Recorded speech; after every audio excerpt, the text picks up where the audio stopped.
বিয়ের কেনাকাটি তো আর শেষই হচ্ছে না বন্ধুরা, অনলাইন অফলাইন সব দিকেই জোর কদমে চলছে কেনাকাটা। তো আজ কিন্তু মেনলি যাচ্ছিলাম মায়ের জন্য শপিং করতে, মানে বিয়েতে মায়ের পরার জন্য শাড়ি কিনতে যাচ্ছিলাম আজকে। আর এখানে দেখতেই পাচ্ছ পৌঁছে গিয়েছি, দোকানে গিয়েই মায়ের জন্য শাড়ি দেখা শুরু করে দিয়েছি। এর আগে তো আমার জন্য কেনাকাটি করছিলাম, তো এবার ভাবলাম যে মায়ের জন্য একটা সুন্দর দেখে শাড়ি কেনা যাক, মেয়ের বিয়ে বলে কথা।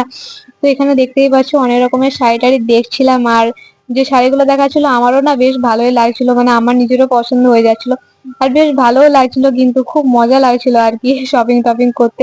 তো তারপর শাড়ির দোকান থেকে বেরিয়ে আমরা গিয়েছিলাম ব্লাউজের দোকানে। এখানে দেখতেই পাচ্ছ সব প্রিন্টেড ব্লাউজ গুলো দেখাচ্ছিল। তারপর শপিং টপিং সেরে এখানে কোল্ড ড্রিঙ্কস খেতে খেতে যাচ্ছিলাম বাড়ির উদ্দেশ্যে। আর এখানে তোমরা আমার অবস্থা দেখতেই পাচ্ছ, বেরোনোর সময় এক আর যা পরিমাণে রোদ দিয়েছিল, তো রোদে তো এই পরিমাণ অবস্থা হয়ে গিয়েছে দেখতেই পাচ্ছ। আর এই যে রাস্তাটা তোমরা দেখতে পাচ্ছ না, এই রাস্তাটায় আগে আমরা হেঁটে হেঁটে স্কুল যেতাম, মানে যখন আমি ক্লাস 5-6 এ পড়তাম। তো এই রাস্তা দিয়ে স্কুল যেতাম, অনেক স্মৃতিও জড়িয়ে আছে এই রাস্তাটার মধ্যে দিয়ে। তো যাই হোক, ভিডিওটা তাহলে এখানে এন্ড করি। তোমাদের ভিডিওটা কেমন লাগলো অবশ্যই জানিও।